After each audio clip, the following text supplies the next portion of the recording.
Every week we invite specialist doctors from various diaspora of the industry to address the concerns that you share with us on our WhatsApp platform. First of all, I would like to take this opportunity to say thank you very much, guys, for sharing so much love, warmth, and respect, and to give us an opportunity to serve you.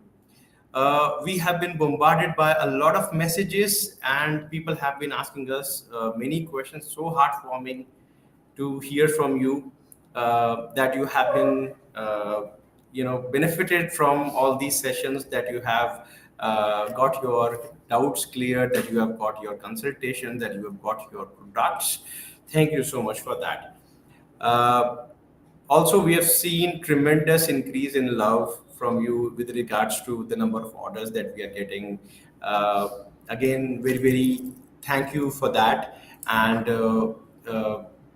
we have seen increase in all segments, whether it is nutrition, baby care, maternity care, skin care, hair care, wellness, elderly care, pain management, or sexual wellness products. We are seeing increase everywhere. And also our store at Indiranagar is doing fabulous, and thanks for your support. That whosoever you guys are in Bangalore, do give it a shot. Just try. If you are in Bangalore, just visit us. We are just backside of ICICI Bank there, and you can easily walk through and let us know how do you feel about it. So without taking much time, we have got a very special topic today that you guys have requested from us, which is myths about fracture. Now, what is fracture? I don't have to tell you. We all might have gone through it at some point in our life. I had to when I was I was a kid, and then I was like a little bit grown up, so in the hand.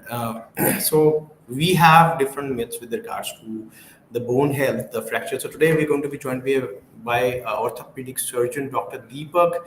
He works at prestigious Devdas Hospital, and he provides his super specialty consultation to all the people across South Tamil Nadu. He's very popular there, so he's going to join us just about now. Yeah. So good morning, Dr. Deepak. Welcome to our live session, our live show. It is great to welcome you back, sir. Thank you, Rahul, and thank you for giving me this opportunity. And today is a nice topic you have chosen, and let's answer the doubts about the myths about the fracture today. Correct, sir. Thank you so much for that, sir. So now, sir, a lot of people are asking us questions around fracture. So some people are doubting, they are asking, is bone fracture curable? Yeah, first you need to understand what is a fracture. In a layman term, everybody knows that bone breaking, the break of a bone is known as a fracture. Actually, what we say in a medical term is the loss of continuity of the bone is called as a fracture. So it may be, the fracture may be a hairline fracture or a complete fracture which will break all the cortex, all the sides of the bone, so that the bone edge becomes displaced and it gets deformed. So that is known as the fracture. And definitely it's an integral part of our body. Bone plays very important role in our body, as everyone must know that bone doesn't provide only the support. It is not only the supportive connective tissue of our body. The blood formation in our body happens in the bone. That is mainly through the hematopoietic cells. So the bone plays very important role in the hemostasis of our body, and it is the major source of storage of a calcium.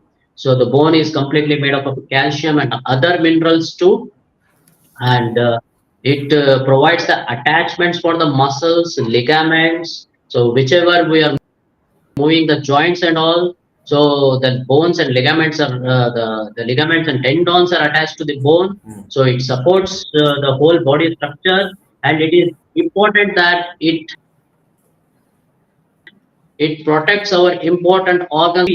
It protects our main important structure like a lungs, heart, and the backbone, which support the spinal cord. So it plays very important role in our body. So whenever the bone breaks, there will be a lot of pain will be there. So the bone, the limb get deformed because of that fracture in the bone. So the patient get a swelling due to there is a bleeding in the ends of the bone. So there will be a swelling. So Yeah, one needs to you're treat back. the fracture. So fracture is Yeah. a treatable.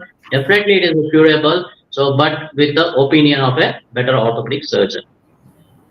Mhm. Okay. See, doctor, are you with us? It seems there is a network issue. Yeah, yeah, I can see you there now. So, doctor, typically, what is the difference between a fracture and a dislocation? As you know, the fracture is the break in the continuity of the bone, and whenever there is a fracture occurs around the joints, so usually the bones form, the ends of the bones together forms as the joints, especially what we say as the shoulder joint, hip joint, ankle joint, and the knee joints. And usually the ends of the bones are covered by the cartilage, and it is covered by a connective tissue called a synovium, which lubricates the joint. It forms the synovial fluid which lubricates the joint, and they are attached with the tendons and the ligaments, so which supports the ends of the bones. And whenever the ends of the bones moves, that is known as the joint. So whenever the fracture occurs around the joints, we must rule out any dislocation, means slipping of the one end of the bone from the another end. The ends may be, it may be a ball and socket kind of a joint. Depending on the shapes of the joint, we name them different names like a saddle joint, hinge joint, ball and socket joint. The commonly known as the ball and socket, where in our shoulder one bone will be of a cup shape, the another will be of a round shape, as similar to that of a hip joint also. Whenever the ends of the bone get separated because of the break in the ligaments and the tendons, or all due to the fracture as well, so it gets dislocated. So one needs to reduce the dislocation immediately, otherwise there will be a pressure effects of the dislocated bone on the nearby soft tissues such as neurovascular structures, the blood vessels, the muscles, or any organs as well. So one must rule out the fracture as well as dislocation with a proper clinical examination and X-ray. Right, right. Now, doctor, when you were talking about fracture, typically you were also talking about the pain that happens because of dislocation or due to fracture. Now, does all joints or all bones have the same pain level, or some, places we get very high pain, or it also depends upon the age and brittleness of the nature of the, bones of the person, or also depends upon the calcium factor. So, what all factors does pain depend on? Yeah, definitely. The whatever be the small joints or the bigger joint, the bigger joints will have the bigger nerve endings and they will have the more pressure effects. Once they get fractured or dislocated, putting on a more pressure on the muscles, ligaments, and neurovascular tissue, and that will cause a more pain. If it is of a smaller joint, such as the hand or a foot or any joints is there, then there can be a nagging pain will be there, a discomfort will be there. The patient is pain is bearable, but still it is causing the discomfort because it is not in a normal position, it is in an abnormal position. So we need to reduce it. Is it a small joint or a bigger joint to maintain the function of a joint? Right, right. So, doctor, what is a type 3 fracture? See, type 3 fracture, actually what we classify the fracture depending upon the different types, like how much is the combination, whether it is communicating with the environment or not, means whether it is a open injury or not, whether it has damaged the neurovascular structures or not, whether blood circulation is maintained or not. So depending on these criteria, we classify them as a type 1, type 2, and a type 3. In a type 1, what we say, it is a simple fracture, so it is not much displaced and it is a closed fracture. And at type 2, what we say is that there will be a puncture wound will be there. It may be because of the sharp ends of the bone may be punctured through the within, or it may be a small puncture wound from the outside, but still the open injury is not communicating with the fracture. So in the type 3, what happens again, it is subdivided into type A, type 2, type 3B. So in the 3A, 3B, 3C, in 3C means it is a comminuted fracture, open injury with a neurovascular damage. In a type 3B, if you say, there will be a periosteal stripping with a soft tissue loss, means even the open wound is there, you are not able to close the open wound because there is already a loss of a soft tissue covering the bone. It may be the periosteum, it may be a soft tissue muscle or a skin. And a type 3A means it is open injury which is more than 2 centimeter, but we can cover the soft tissue, but still there is a fracture is directly communicating with the outside. So as the fracture, the criteria, the classification increases from type 1 to type 3. So the functions are also disrupted and it will take a lot of time, and complication also are increased. As we can see in type A, it is a closed fracture. So patient can be treated with a closed method of treatment. If it is a type 3C, where there is neurovascular injury, we need to address the neurovascular tissue as well as the fracture we need to stabilize, and they are associated with a lot of complication as well. So, doctor, typically, what is the timeline to heal a fracture? So, a lot of people are asking us, can we heal a fracture in 2 weeks?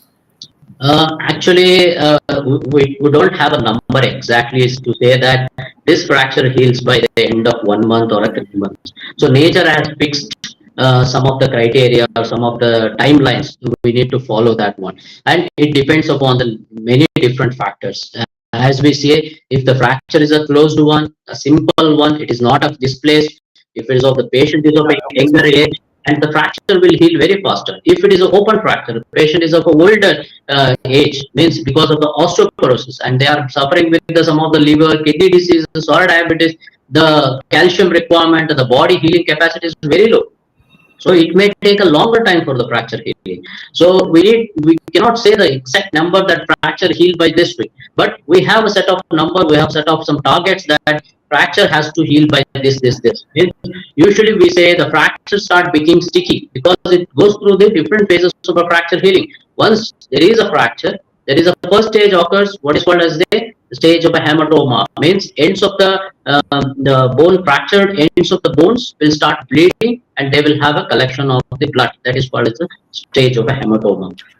Then in that stage of hematoma, our body system, WBCs, RBCs and other cells give the signals and they start formation of the granulation tissue. In this hematoma only there is a formation of a granulation tissue, and that granulation tissue get osteoid, means there will be deposition of a calcium and it start forming the bone, that is called as the osteoid tissue, which is a pre-callus, means it becomes a sticky. So by the end of a 2 weeks or 3 weeks, the fracture has to become a sticky, means it is not that strong enough to withstand the weight and all, but it has become like a fevicol where it can hold the two structures together without any much support. And at the end of the 6 weeks, the pre-callus becomes little of the callus where we are able to see under the X-ray.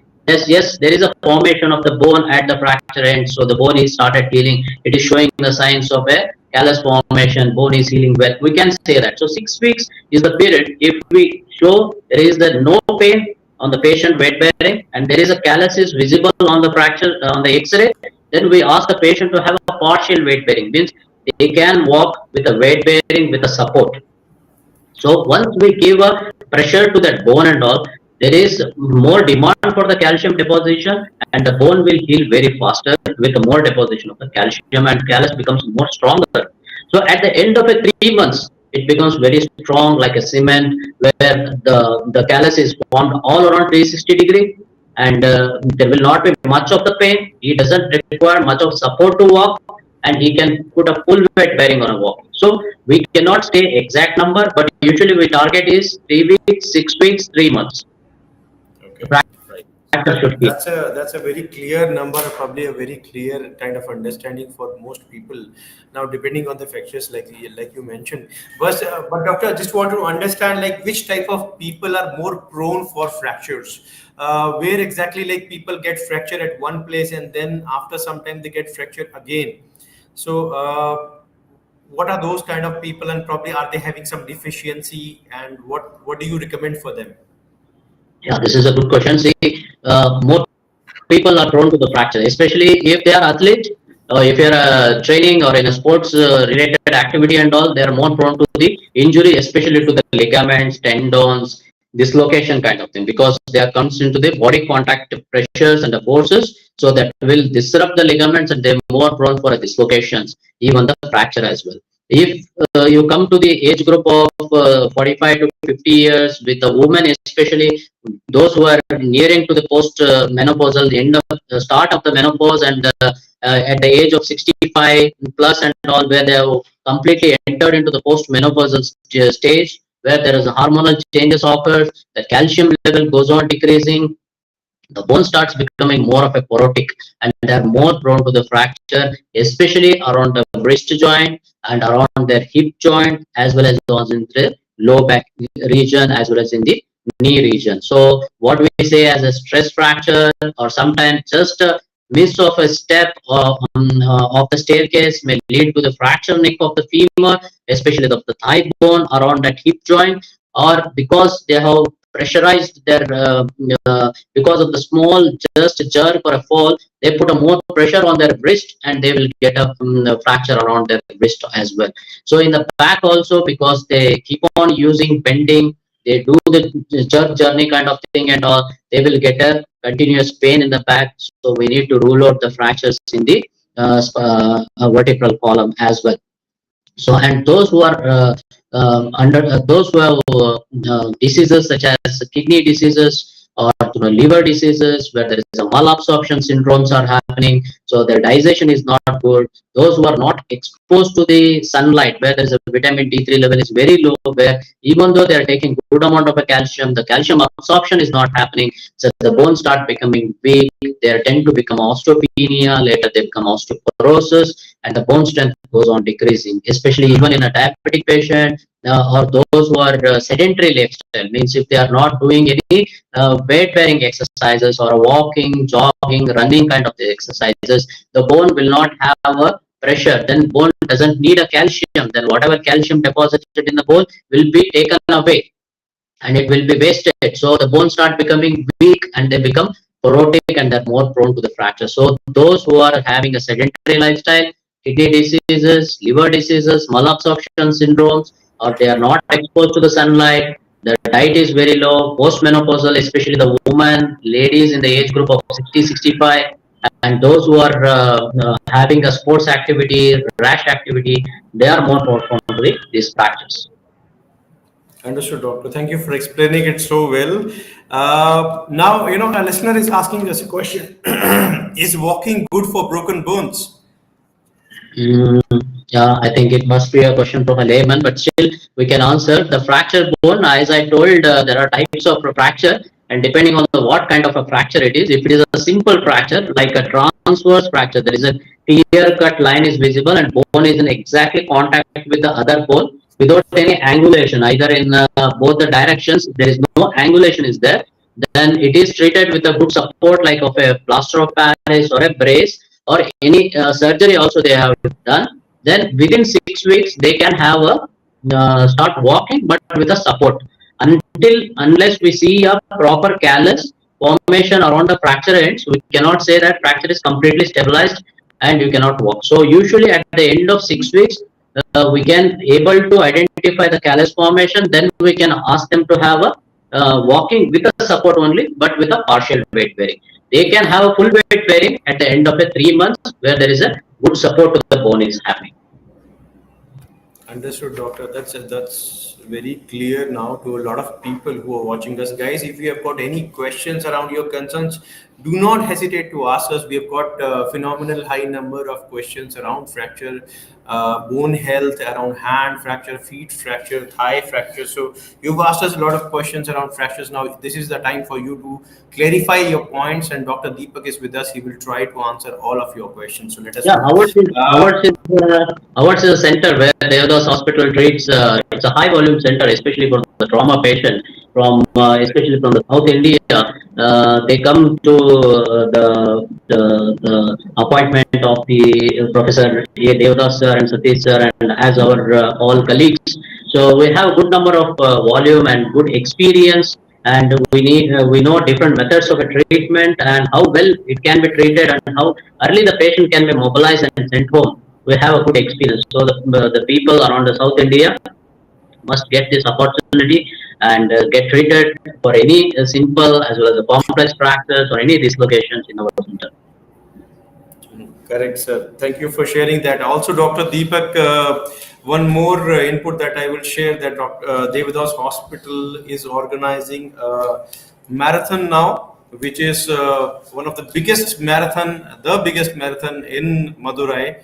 It is the fourth marathon which is being organized now, and guys, do participate in this. A lot of athletes, a lot of people across different diaspora society are going to join in. You'll find people of who's who going to there. It is there on 7th of January. And please be available. You can check out the website. You can check different social media links, places for registration. They are there available. We will, as a sponsor for Devada's Hospital Marathon, we will also try to provide you with the links of registration so that you can register yourself well. Cureka always feels connected to all the events which are good for your health, good for your healthy living, and this is one such event which you must not miss out. So do try to participate in this, and the rest, it will help you to have a good environment, good vibe about healthy living, guys. So now, doctor, a question coming in from a listener: which fracture is the most serious one? We cannot say this fracture is not serious, that fracture is not serious, but still, as I told, we should know the functions of the bone. So, how well important is the bone for our body?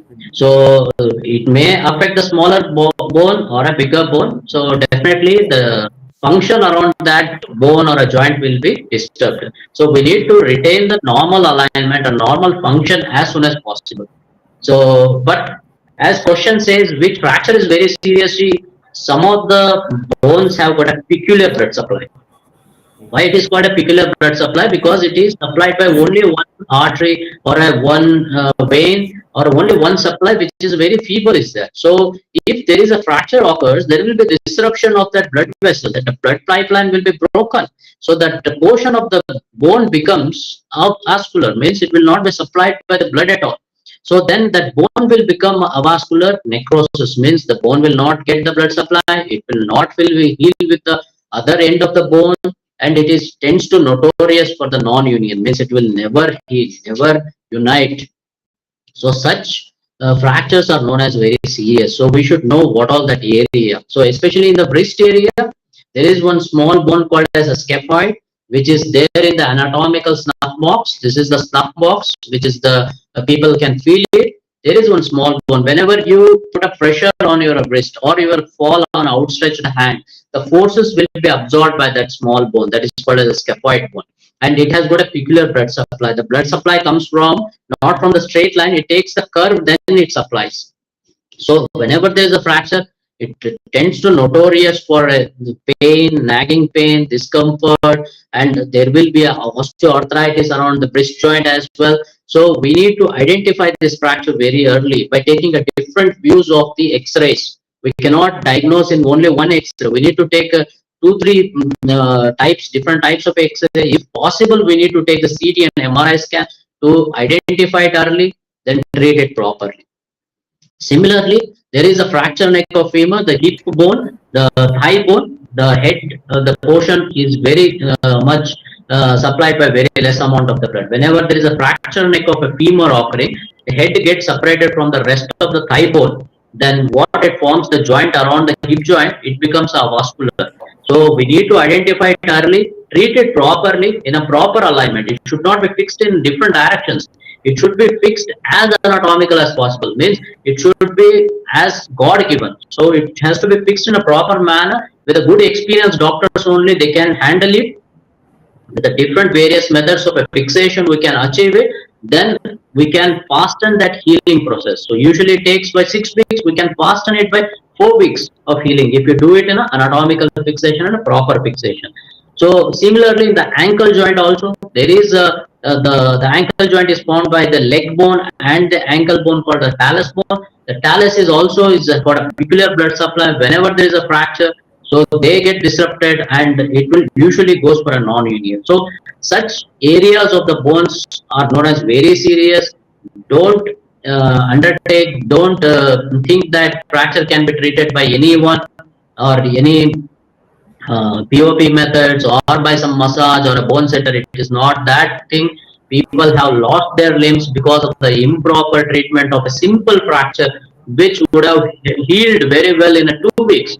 So such people have lost the bones, lost the limbs because they have treated in a non-correct way. So one needs to take a proper consultation with the good experienced orthopedic surgeons, take a X-rays and CT scan, diagnose it early, discuss the treatment modality, and choose according what the doctor says. Don't think that they have advised this kind of a surgery, that kind of a surgery. Always we need to think that what they suggest, we need to follow it so that we can have a faster healing. Understood. Right. So that was one of the questions from a listener. Another question coming in from listener is that can you massage a fractured foot? Yeah. So there is a myth is that so many people think that it's a fracture is there. So some swelling comes, then just rub it, it will go up. Technique actually. Whenever there is a fracture, is that whether it is a hairline stress fracture or a total fracture, there will be bleeding because the blood is formed in the bone and the fracture ends start bleeding. Once it start bleeding, the blood will be collected in the tissue plates. It may be under the muscle or over the muscle or under the skin. So there will be discoloration, there will be some swelling will be happening. So just rubbing the thing, you are inviting the bacteria and the viruses and the organism towards the collected blood, and that collected blood acts as a medium for the growth of a bacteria. So whenever you try rubbing it, you are attracting the infection into that area and it will get infected. And you start massaging, applying a bandage. You think that there will be a, once you apply the pressure, the swelling will go up. No, let the swelling comes, because always the fracture happens, bleeding will be there, swelling will appear. Once the bleeding stops because of our good platelet and other mechanics of the body, so the bleeding stops, the fracture get the hematoma gets absorbed and swelling subside.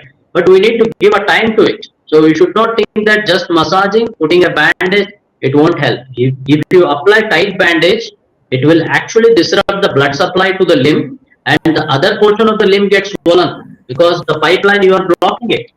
So never do a massaging or applying of a bandage. So I advise the listeners and our customers and our patients, never go to the bone setter. Take an opinion from orthopedic surgeon, either from a government hospital. If they are affordable, better to go to the private hospital. Take a second opinion from a senior surgeon and better get it treated. Don't underestimate that this is a simple fracture we can get treated. People have lost the money, many, as well as the sufferings also. There are sufferings in such a life that they cannot enjoy life. They cannot undergo through a marriage because of the discomfort. They lost a limb, because they are not able to walk, they cannot participate in any kind of activity also. So never underestimate either a small or a big fracture. Understood. Right. So, Doctor, this was our wonderful session, and you had given a lot of insights into it. Thank you so much for that, and I'm sure our listeners have benefited a lot from this. Guys, if you got any other questions apart from the ones that you have shared, please do send in the comment section below in Instagram or any social media that you are, or you can also share on our WhatsApp platform, free of cost WhatsApp platform that is there on cureka.com. So thank you so much, Doctor. We wish you a very happy weekend, and we look forward to connecting with you guys. Thank you, Rahul. Thank you, Cureka team, for giving this opportunity. And ask the listeners and other patients and other people around the South India, definitely take the service available in our high-end volume Devdas multi-specialty hospital. We are the one-stop end for all your orthopedic problems. And we have a automatic robotic new system which helps in the joint replacement, as well as not only for the hip joint but also in the knee joint. We are doing not only the total knee but also the partial knee replacement as well with the robotic system. So please, any queries is there, please let us know, and we will definitely solve your queries. Thank you, Cureka team, and thank you, Rahul, for your opportunity. Thank you so much, sir. Thank you. So, guys, this was Dr. Deepak with us from Devdas Hospital. He's an orthopedic surgeon.